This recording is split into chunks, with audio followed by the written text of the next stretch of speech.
सोने के आदाब, सुन्नत नबी सल्लल्लाहु अलैहि वसल्लम और जदीद साइंस। सुन्नत नबी सल्लल्लाहु अलैहि वसल्लम के मुताबिक सोने से पहले 3 मरतबा बिस्तर झाड़ने, दाएं करवट सोने और सोने से पहले वुज़ू का हुक्म क्यों दिया गया। साइंसदानों ने तहकीक की तो नताइज ने सबको हैरान कर दिया। ऐसी बात कह दी कि आप भी बेइख्तियार कहेंगे सुभान अल्लाह। हमारे प्यारे नबी करीम सल्लल्लाहु अलैहि वसल्लम ने आज से 1400 साल कबल जो सुन्नत इख्तियार की थी और उन पर अमल पैरा होने का हुक्म दिया था, आज साइंसदान भी उन अहकामात को मानने पर मजबूर हैं।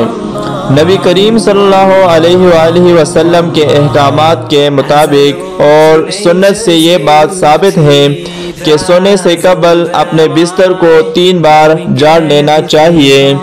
बज़ाहिर तो ऐसा नज़र आता है कि इस हुक्म का मकसद बिस्तर पर कीड़े मकोड़ों या किसी और नुकसानदा चीज़ से साफ करना है, लेकिन साइंसी तहकीक में ऐसा होशरुबा इंकशाफ हुआ है कि आप भी दंग रह जाएंगे।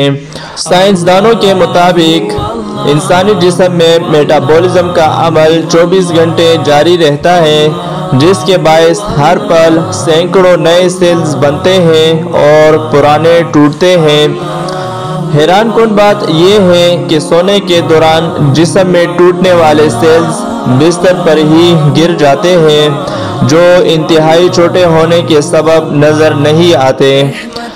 अगर बिस्तर को बगैर झाड़े इस पर सोने के लिए लेट जाएं, तो ये मुर्दा सेल्स हमारे जिस्म में दाखिल होकर कई मुहलिक बीमारियों का सबब बनते हैं।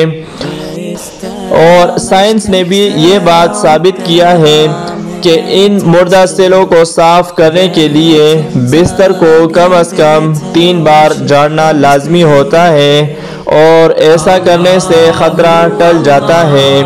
नबी करीम सल्लल्लाहु अलैहि वसल्लम ने सोते हुए दाएं करवट पर लेटने का हुक्म भी दिया था, और इस ज़माने में साइंस का कहना है कि ऐसा करने से दिल पर दबाव बहुत कम होता है, जिसके बायस दिल सही तरीके से काम करता है और सोने के दौरान भी पूरे जिस्म को खून बेहतरीन अंदाज में होती है, जबकि दिल के दौरे के खतरात भी कम हो जाते हैं। इसके अलावा दाएं करवट पर सोने से मैदा भी ऊपर की जानिब होता है और इसी रात में खाए जाने वाली ग़िज़ा को हज़म करने में आसानी होती है।